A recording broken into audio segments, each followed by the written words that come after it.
Halo teman-teman, Assalamualaikum warahmatullahi wabarakatuh. Sahabat akuntansi Indonesia, kali ini kita akan belajar tentang dasar akuntansi Indonesia ya.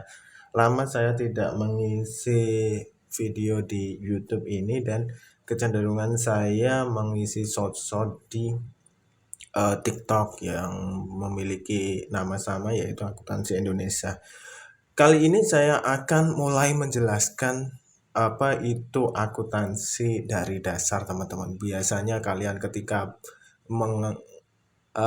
sekolah atau belajar di studi akuntansi, kalian akan dikenalkan dengan ilmu yang disebut dengan hitung-hitungan atau akuntansi. Sebenarnya akuntansi kalau kita memahami alurnya tidak ribet-ribet amat sih teman-teman. Hanya saja kadang kita kesulitan atau kita tidak mampu mengikuti karena kita alurnya saja belum mengetahui secara jelas teman-teman. Jadi ini membuat kita kebingungan. Oke, saya terangkan dari sini. Ini sebenarnya ilmu nanti masuk ke dalam ilmu yang lebih kompleks. Kita sebut saja ini neraca.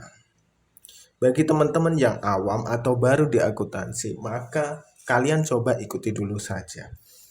Neraca, neraca adalah bagian akuntansi yang tidak akan terpisahkan kemanapun kita berada. Baik itu kalian di bidang auditing, di bidang perpajakan, di bidang perusahaan, bahkan di bidang organisasi non-profit. Neraca adalah hal yang sangat penting. Dan di neraca, kita akan mengetahui sebuah dasar akuntansi yang akan mengarahkan kita pada nilai-nilai atau entitas dari akun dalam akuntansi itu sendiri. Nah, akun di dalam akuntansi ini kita bagi menjadi dua, yaitu akun kiri dan akun kanan. Kita belum membahas akuntansi secara penuh ya teman-teman, karena neraca ini sebenarnya nanti kita akan perkenalkan lebih jauh lagi, tapi kita membaginya di sebelah kiri dan sebelah kanan dulu agar kita lebih mudah dalam memahami. Nah, yang kiri itu apa teman-teman? Yang kiri nanti itu berisi tentang harta. Harta. Kalian kalau memiliki harta itu isinya apa saja? Misalnya kalian memiliki uang, kalian memiliki rumah, kalian memiliki mobil. Ini termasuk harta teman-teman. Nah, ini adalah kelompok di sebelah kiri. Nah, sebelah kanan isinya apa mas? Sebelah kanan adalah kelompok penyeimbang. Biasanya sebelah kanan adalah sumber dari harta tersebut. Kalau kalian memiliki harta, sumbernya kira-kira dari mana? Ya, tentunya dari modal dan juga dari hutang. Modal ini bisa berupa misalnya warisan, misalnya jual perhiasan, jual tanah, dan lain sebagainya. Bahkan ketika kalian melakukan suatu usaha dan mendapatkan keuntungan, itu masuknya ke dalam modal, teman-teman. Begitu juga ketika kalian rugi, itu juga akan mengurangi dari modal tersebut. Nah, jika modal itu kurang, langkah yang selanjutnya adalah hutang. Oke, cukup jelas di sini ya. Berarti dasar dari akuntansi adalah harta sama dengan hutang plus modal. Ini adalah esensi dasar dari akuntansi untuk mengetahui harta kita berapa, sumbernya dari mana. Nah, kalau kita sudah tahu hartanya berapa, sumbernya dari mana, nah selanjutnya di dalam proses akuntansi itu ada beberapa pertanyaan. Contohnya adalah digunakan untuk apa, jumlahnya berapa,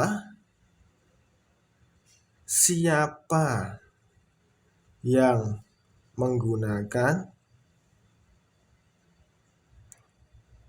kapan digunakannya. Nah, nanti ini akan dibahas di dalam pendamping dari neraca. Pendamping neraca contohnya apa? Pendamping neraca contohnya adalah kita tulis di sini laporan laba rugi. Nah, ini adalah hal yang akan mendampingi neraca nantinya teman-teman. Karena laporan laba rugi ini akan mengidentifikasi atau menunjukkan dari mana sih sumber modal itu digunakan untuk operasi jenis apa dan biayanya keluar kemana. Ini masuk dalam laba rugi. Selain laba rugi itu ada arus kas. Apakah arus kas ini sama dengan laba rugi? Tentunya arus kas itu ada perbedaan. Kalau laporan laba rugi ini terkait dengan operasi perusahaan, teman-teman. Tapi kalau arus kas itu nanti ada investasi, ada permodalan, ada operasional. Kenapa kita harus melihat investasi? Karena tidak mungkin kita membeli mobil, kita membuat gudang misalnya, pabrik, toko. Ini dihitung sebagai HPP atau perhitungan dalam menentukan harga suatu produk. Oke lah, bisa dihitung seperti itu, tapi kan nominalnya kecil. Misalnya kita mengeluarkan uang untuk membuat gedung itu 1M. Gedung. Tapi barang yang kita jual adalah nilainya 10.000. Apakah kita harus menjual senilai 1M? Kan tidak mungkin. Berarti 1M itu berapa ribu atau berapa juta produk yang kita harus hasilkan supaya nutup 1M. Nah, itu yang akan kita bahas di seluk-beluk akuntansi terkait dengan investasi atau terkait dengan laporan laba rugi, terkait dengan arus kas dan lain sebagainya, teman-teman. Itu nanti pembahasannya itu step by step, karena ketika kita belajar akuntansi langsung ke dalam inti pokok yang terkait dengan berapa sih untungnya, berapa sih ruginya, itu ada susunannya, teman-teman. Dan susunannya itu tidak mudah. Contohnya gimana, Mas? Contohnya adalah begini. Ketika kita membuat katakanlah pentol. Apa sih barang yang digunakan untuk membuat pentol? Pertama, tepung. Tepung kalau kita beli 1 kilo harganya misalnya 15.000. Kalau kita membeli langsung 1 kintal atau 100 kilo, per kilonya jatuhnya adalah 11.000. Kira-kira sebagai perusahaan besar kita pilih yang jenis mana? Tentunya kita akan membeli yang 11.000 karena ada selisih 4.000 kali 100. Berarti selisihnya 400.000, teman-teman. Akan tetapi kalau dalam satu hari kita menghabiskan 5 kilo, berarti kita harus membutuhkan waktu dalam waktu 20 hari untuk menghabiskan 100 kilo. Kan jadi problem tersendiri. Kita harus punya gudang untuk menyimpan. Nah, kita harus punya modal untuk membeli. Nah, ini loh nanti yang akan timbul hitung-hitungan di dalam akuntansi. Modal. Kalau kita kekurangan berarti kan kita mengambil hutang. Gudang, kalau kita tidak punya berarti kita harus investasi. Nah, belum lagi kalau ini diproduksi sehari memproduksi 5 kilo dan tidak habis. Itu kan menjadi stok. Menjadi stok itu belum menjadi uang dan itu akan dihitung sebagai keuntungan atau tidak. Keuntungan yang belum terjual itu bisa menjadi kerugian, bisa menjadi keuntungan. Jika esok harinya terjual, maka itu menjadi keuntungan. Jika esok harinya tidak terjual, itu menjadi kerugian. Belum lagi ketika untuk membeli tepung ini butuh yang namanya transport. Oke lah, kita memiliki motor sendiri atau mobil sendiri. Berarti yang kita butuhkan adalah bensin atau BBM. Nah, bensin ini ternyata ya, kita beli 1 liter itu kita bisa gunakan selama 3 hari. Apakah mungkin kita membeli sepertiga liter? Kan tidak mungkin.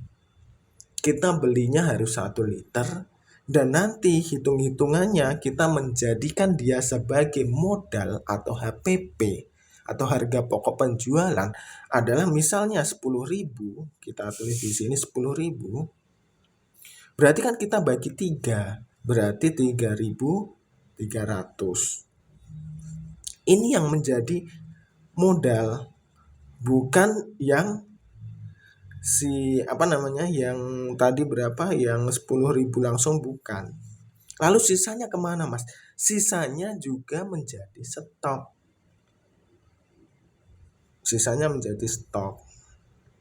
Atau keuntungan yang belum dikeluarkan atau biaya yang belum dikeluarkan. Biasanya kalau di hitung-hitungan akuntansi adalah biaya dibayar di muka. Seperti itu, teman-teman. Ini ada rentetannya nanti satu persatu. Yang penting untuk saat ini kalian memahami yang antara kiri dan kanan, bahwa nanti kalian akan ketemu neraca bahwa yang kiri isinya adalah harta, yang kanan adalah hutang dan modal. Keduanya harus sama, teman-teman.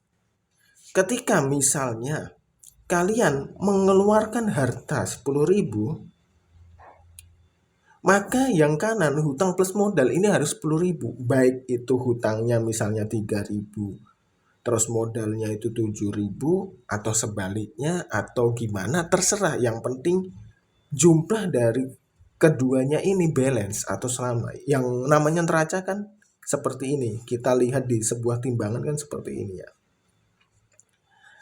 Seperti ini. Nah, ini adalah neraca, teman-teman. Neraca. Dan neraca itu harus balance. Kalau tidak balance itu berarti ada sesuatu yang salah. Dan kita harus meneliti lagi. Kalau meneliti ini biasanya nanti transaksinya akan jauh ke belakang dan jauh lebih ribet. Dan di era modern seperti ini, hal-hal yang terkait dengan keribetan ini sudah ditanggulangi dengan yang namanya digitalisasi. Oleh sebab itu, jika kalian belajar tentang akuntansi, belajarlah untuk memahami konsepnya, dasarnya. Bukan belajar untuk bagaimana sih ini posisinya seperti ini. Tidak usah pusing-pusing seperti itu. Karena toh nantinya di dunia kerja yang kalian gunakan adalah konsep dasarnya seperti apa, arahnya seperti apa. Jika terjadi kesalahan, biasanya kesalahan seperti ini tuh sumbernya dari sini. Kenapa bisa modal kerja kok seperti ini, padahal hartanya seperti ini. Nah, nanti kita atau teman-teman yang menggunakan hal tersebut, materi di bidang keuangan itu bisa mengerjakan. Demikian, terima kasih dan wassalamualaikum warahmatullahi wabarakatuh.